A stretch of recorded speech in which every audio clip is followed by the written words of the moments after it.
with this, they didn't put it in the bulletin, but actually that gospel story begins by Jesus, or it doesn't begin that way. I think that the way you have it here is the way it's found in the scriptures, but to put it in context, in the lectionary on the internet, it says, Jesus said, "I am the bread of life," which of course is a theme that has been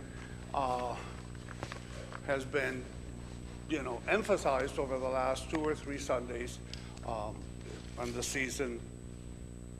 And it comes from one of the famous "I am" passages, which is unique to John. "I am the bread of life, I am the resurrection and the life, I am the way, the truth, and the life." Jesus, according to John, has these sayings that are helpful in his being able to share with his disciples who he actually is. And what I wanted to, and as I said, the parish administrator, if I forgot, how could I forget? There are no pews in the sanctuary, and we're renovating the church, and so on and so forth. And I thought, great. I'm glad that she told me that, because it's going to give me an opportunity to maybe talk a little bit with you about how what Jesus is saying in this morning's gospel about "I am the bread of life," he who eats this bread will live forever, and how we have followed that over the last 2,000 years, how that's actually seen by people in different ways, and how it's expressed by people in different ways. Who's been an Episcopalian here all of his or her life? Okay?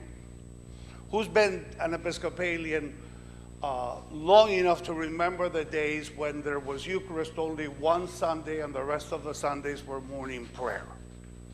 Okay? And the morning prayer service was very different from obviously the Eucharist, and you came with a little bit of a different disposition. I never particularly liked morning prayer because I like to eat. So, and it's not that there wasn't food after the service, it's there was no food at the service. And I've always felt that while morning prayer has been part of the tradition of the church for a long, long time, I want to be fed spiritually from there. And keep in mind, I'm saying there, I'm not identifying yet what that is, but I want to be fed from there.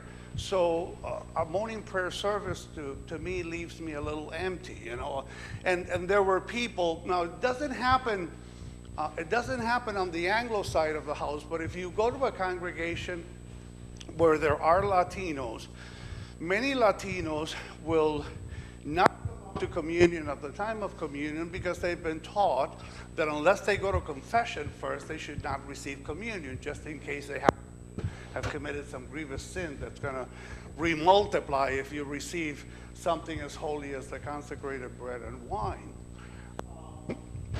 And I've often said to them in places where that's happened, "Why aren't you coming to?" "Well, Father, we don't feel we're worthy, and we haven't gone to confession." And I said, "Well, how would you feel if you invited me to your home for supper, and when the okra came out, I would say, 'Oof, I hate okra,' or 'I'm a vegetarian and they've got pork for dinner,' or something like that. You would feel offended because you're offering me something that, for one reason or another, whether it's valid or not, I'm not going to accept. And communion for me, I was, I just celebrated my 40th anniversary of ordination on the 15th of August. You had that 12 years of seminary. So as I think I told you before, my father was studying to be a priest and my mother was studying to be a nun when they met, and that was the end of those career choices. And I probably came out of my mother's womb with a collar.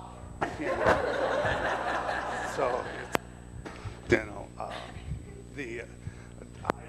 my baptismal certificate has 5 names for me. Ramon, which was my father's name. Ignatius, because I was born on the feast of Ignatius of Loyola.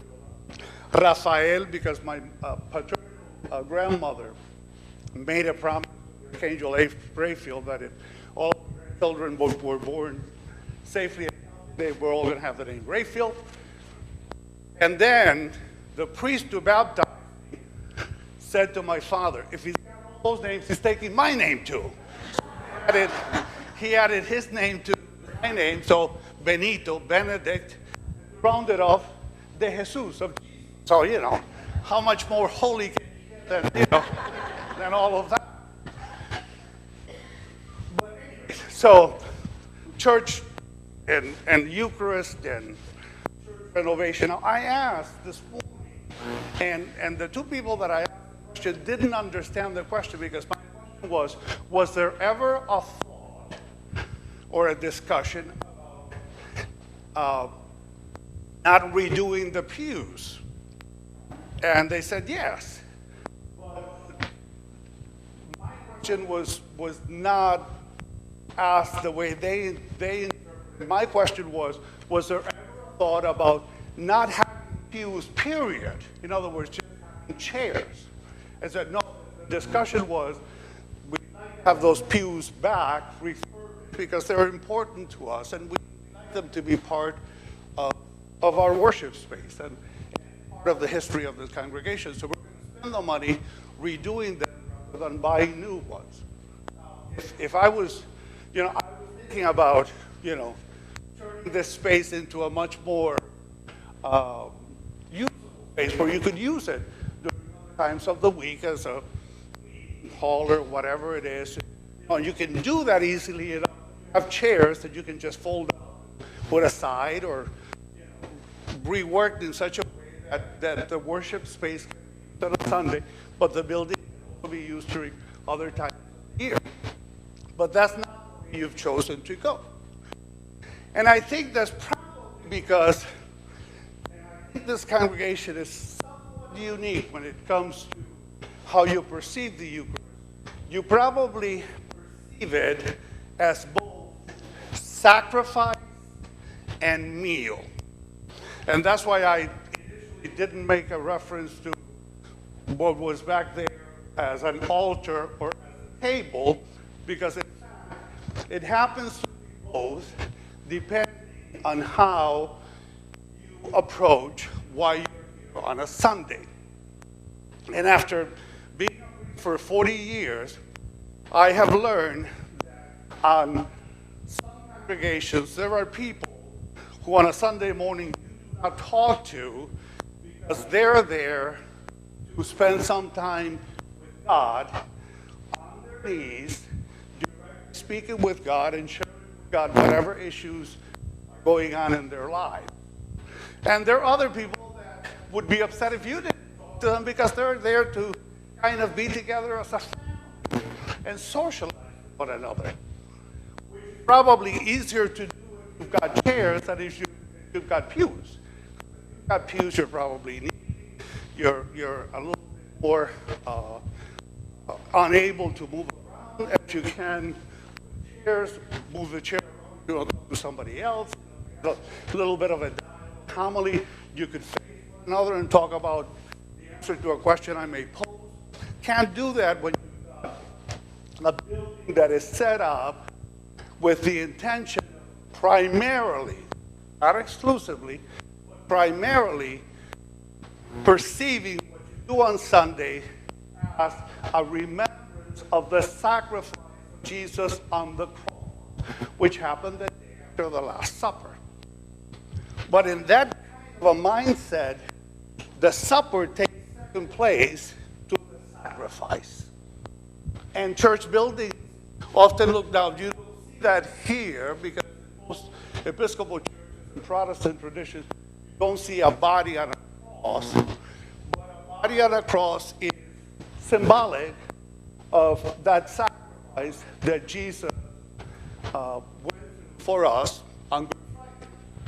And that's the emphasis. We are here to experience that sacrifice again, to thank Jesus for loving us so much.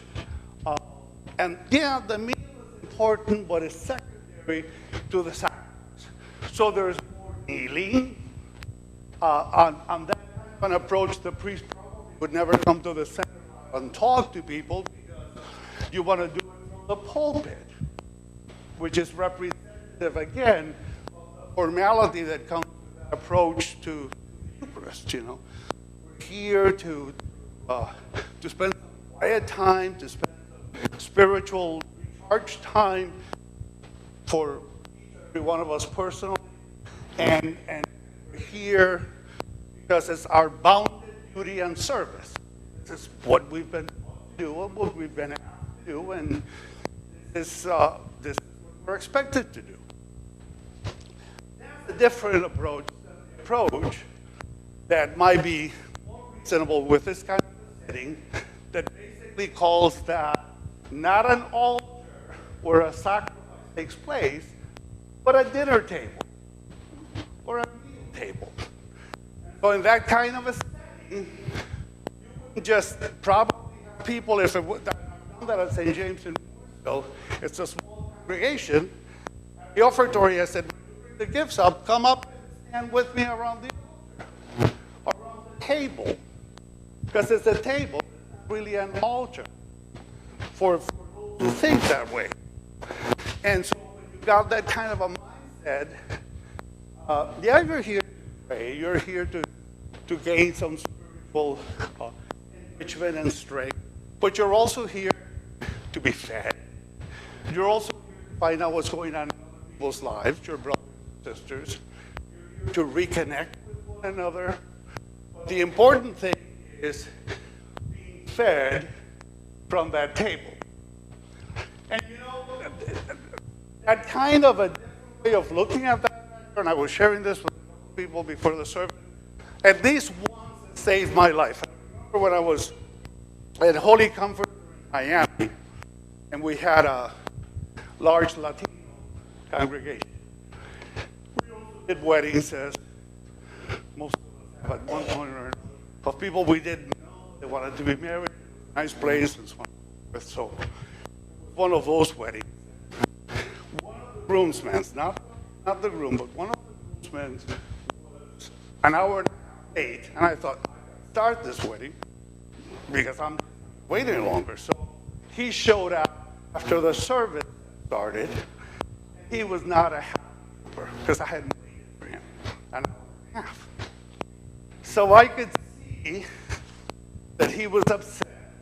I did not realize that he was upset enough that once the service was over, he started lunging towards me, you know, with a fist to beat me up. Little did he know that I knew that if I went inside the communion rail, he wasn't going to step in there. Because he saw that as very sacred space. And so did I. So I stood behind the altar for about 15 minutes until he walked away. You know? That kind of approach, and I knew they'll see it that way. When you've got a communion rail and you close it, you come behind it, and then you stand behind there. I mean, I've met ladies on the altar who wouldn't even do that, you know, because that's very sacred, and it is sacred. And we need to respect it, you know. And this congregation has decided to do whatever they're going to do at the end of this whole thing, and I'll come back someday and see the new refurbished space. But I think, and I've been able to do that here, and you cannot do what I'm doing everywhere, because there are some people who would be highly offended if it was that flip or happy or whatever, you know, on a Sunday morning. You can do that here because I think you combine very, very nicely those two concepts of worship, you know, as remembrance of the sacrifice of Christ, and gather together to share a meal. And again, you know, and it's funny, we at St. James in Mooresville, and I thought about it this morning, we say every Sunday at communion time, let us break bread together on our knees. And I often thought, well, my song is a song, representative of what we're doing, but breaking bread actually is a question for, let's have a meal. Let's together. Let's break bread. It has liturgical and religious and spiritual meaning to it. It also means let's get together and chat. And we don't do it on our knees. We do it sitting down, So that song, break bread together on our knees, is one of those wonderful little ways of expressing those reasons why we gather. We spend some time on our knees. Difficult to do now when you have pews. We spend some time chatting with God, and we spend some time chatting with one another. We walk away feeling that we've been fed. Jesus, who identifies himself with the bread of life, that long history that Jews have of being fed by God himself in the desert. But there is one thing that all of those approaches to what we're here on Sunday has in common. And that is that whether you're here to remember the sacrifice of Christ on the cross, or whether you're here to partake of a meal, you have to go back out through those doors, and you will feel that you are charged with a responsibility of making a difference, regardless of how you see it done here on a Sunday in the world in which you live. Whether you're here to remember the sacrifice of Christ, whether you're here to partake, or whether you're both, once you leave here, both of those approaches charge you with a responsibility of making a difference in the world. And that's going to look a little different, because maybe the person who's here to basically pray and they don't have communion on Sunday, it's no will probably say to a person in the community, I'll keep you and your family my prayers very, very difficult time that you're going through. And that's what we do at funerals, actually. Somebody dies. Is there anything we can do to support? Anything we can do at funerals and remember people? We use funerals to do something on behalf of the person who's died. So we reach others, especially the family, bring or whatever it is we do. But when you leave, if you look at this as a meal that you've gathered for, when you go through those doors, your approach is a little bit different, because you've been fed, it's made a little bit of a difference in your life. So maybe your approach is to provide some money for, or to buy a backpack for a kid in the congregation who may not have one, or provide a space for AA, or have a group of people like La Escuelita who need, that kind of a setting for formation and for reset. And for strength, and not just spiritually, but physically, you do that. You've done. It's funny. I think last time I was here, I was a little bit. 3 months ago, I had full hip replacement. The lady that took care of physiotherapy, I got talked during the. Where do you live? She said, in Huntsville. I said, oh, well, She said, oh well. We're not members here, but my daughter is out of the troop sponsor. Okay? And she had kind of a project, so she met Sarah, and Sarah suggested that we'll do something to organize a library for Escuelita. Okay? Now, that's feeding us because you've been knowing you can provide a place, wonderful space where people can kneel, pray to God, but also people can laugh and enjoy one another's company and be fed by the Lord.